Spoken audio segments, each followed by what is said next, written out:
ओम शांति छोटे। ओम शांति भैया। क्या छोटे, आज की मुरली पढ़ी? हाँ भैया, मैंने तो पढ़ी है। आज का मुरली में तो बहुत अच्छा गीत था, जो हमारा फेवरेट गीत है, भोलानाथ से निराला कोई नहीं। हाँ छोटे, आज बाबा ने इसी पर मुरली शुरुआत की है।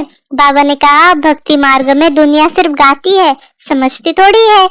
लेकिन अभी तो वो भोलानाथ सामने बैठा है। भोलानाथ अक्षर भक्ति मार्ग का है, लेकिन फिर भी छोटे, भोलानाथ अक्षर हमें तो प्यारा ही लगता है ना। लेकिन बाबा ने कहा ज्ञान मार्ग का अक्षर है शिव बाबा, भक्ति मार्ग का अक्षर है भोलानाथ। तो अभी हम सभी को ये ज्ञात है ना कि क्या भक्ति का है, क्या ज्ञान का है। तो अभी भक्ति शुरू की है और आकर हम जाकर फिर ज्ञान में आए हैं। तो अभी भक्ति कर रहे हो छोटे या ज्ञान में हो? अच्छा भैया, मुझे ये गीत पसंद है, इसीलिए आप मुझे ऐसे पूछ रहे हो। मुझे तो दोनों नाम पसंद है, दोनों शिव बाबा के ही नाम है ना भैया। हमारे भक्ति तो पूरा हो गया, अभी तो ज्ञान में चल रहे हैं ना, इतना भी नहीं पता आपको? हाँ छोटे, आज बाबा ने कहा कि आप बच्चे ही जानते हो कि यही कल्प पहले वाला बाप है, जो हमारा सहायक है, हमारा मददगार है। बाप क्षमा भी तब करता है जब अगर कोई गलती होती है। तो जब संगम युग आता है ना, तभी बाबा क्षमा भी करता है बच्चों को। बाबा ने कहा कि जब तुम शिव बाबा कहते हो तो तुम्हारी बुद्धि में निराकार आएगा और निराकार की याद भी आएगी। भोलानाथ कहेंगे तो कौन याद आएगा छोटे, मुझे बताना। लेकिन बाबा ने आज ये भी कहा कि आत्माएं बाबा को पुकारती है, लेकिन ऐसे थोड़ी कि परमात्मा बैठ कोई सुनता रहता है। वो तो ड्रामा के प्लान अनुसार इस दुनिया में आता है और शरीर पतित है उसमें आता है, ऐसा नहीं कि पुकार सुनकर आता हूँ। बाबा ने कहा भक्ति पूरी होती है ना, तब मुझे आना ही पड़ता है। यह समझने की बातें हैं। वह समय आता है, बच्चे पुकारने लगते हैं, फिर मैं आ जाता हूँ। यह तो कहा लिखा हुआ नहीं कि बाबा कब आता है। कल्प की आयु रॉन्ग कर दी है। तो यह चित्र बाबा ने समझाया कि घर घर में सबको जाकर यह सब समझाओ। भैया, भोलानाथ कहने से भी उतना ही मजा आता है। मैंने तो बचपन से ही ज्ञान ले लिया, मुझे तो भक्ति का कुछ पता ही नहीं है। बाबा, मुझे तो भोलानाथ कहने से भी शिव बाबा ही याद आता है। मैं तो कहूँगा मेरा प्यारा भोलानाथ। हाँ छोटे, बहुत प्यारा लग रहा है सुनने को। बाबा ने ये भी कहा कि अभी बाबा बता रहे हैं कि ये जो मदर फादर है ना, इन दोनों को फॉलो करना है, तभी हम वैकुंठपुरी में, श्री कृष्णपुरी में जाएंगे, नहीं तो नहीं जाएंगे। बाबा ने कहा कि बाबा तो ज्ञान का सागर, सुख का सागर है ना, तो अभी बाबा सबको रास्ता बता रहा है। तो मुझे याद करो तो तुम नई दुनिया के मालिक बन जाएंगे।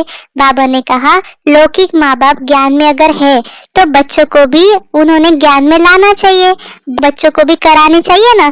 तो बाबा ने कहा कि बाप कहते हैं कि मैं पैगंबर और मैसेंजर हूँ, तुमको मैसेज देता हूँ कि अब घर चलो।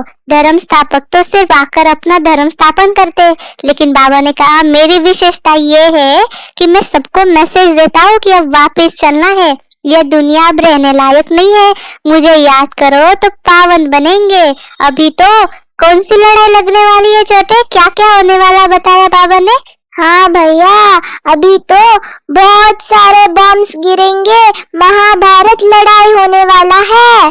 बाबा ने कहा छोटे, बाप और स्वर्ग को याद करना, कोई विकर्म नहीं करना। अगर विकर्म करेंगे तो क्या मिलेगा? दंड मिलेगा।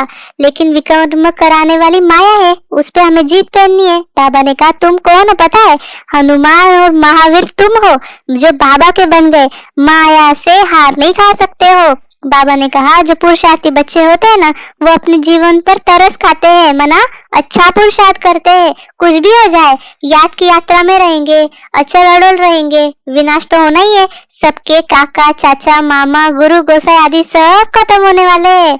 सदगुरु कहते हैं मैं तुमको साथ ले जाने आया हूँ और साथ ले जाऊंगा। तो हम बच्चों को अभी वापस घर जाना है, इसलिए बाबा ने कहा तुम जानते हो कि हमें शिव बाबा के साथ जाना है। कहते हैं ना काल खा गया, परंतु बाबा कौन है छोटे? बाबा ने कहा मैं तो तुमको शांति धाम ले जाऊंगा। काल नहीं ले जा सकता तो आत्मा को निकलना है कहाँ से? शरीर से। अब मैं खुद आया हूँ। क्यों छोटे, बाबा कौन है? हाँ भैया, मुझे पता है आप क्या सुनना चाहते हो। हमें तो काल नहीं खा सकता क्योंकि हम महाकाल के साथ जाएंगे। हम तो मास्टर महाकाल है ना भैया। भैया अभी घर जाना है, शरीर छोड़ के अपने आप को अच्छी रीति से तैयार कर लो अभी से, नहीं तो बाद में पछताना पड़ेगा। हाँ छोटे, आज बाबा ने ये भी कहा कि हम आत्माओं को कौन मिला है? बाप मिला है। तो आत्मा को बाप मिलता है तो उस प्यार में आकर मिलता है ना, तो हमें बच्चों को बाप के साथ बहुत प्यार से मिलना चाहिए। बाबा गुप्त है क्योंकि निराकार है, लेकिन हमें शिव बाबा को याद करना है। बाबा ने कहा मेरा बनकर फिर भूल जाते हैं मुझे, प्रतिज्ञा करते हैं बाबा मैं आपको आपका हो चुका, कभी नहीं भूलूंगा।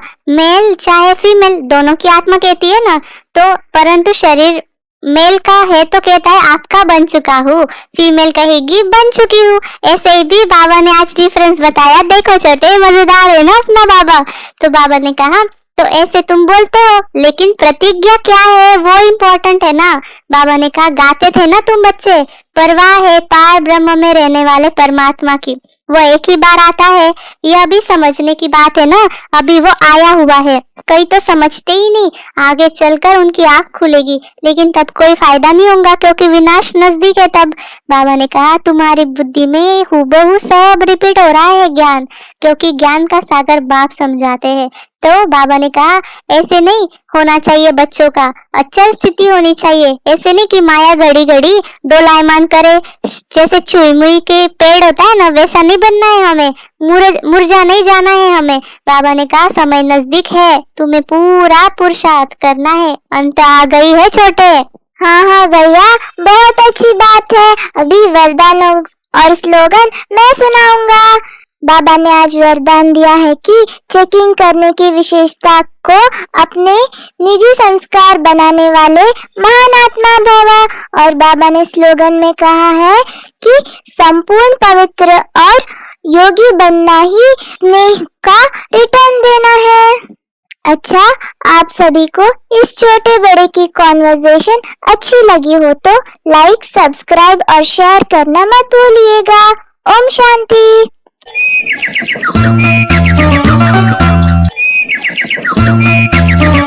you.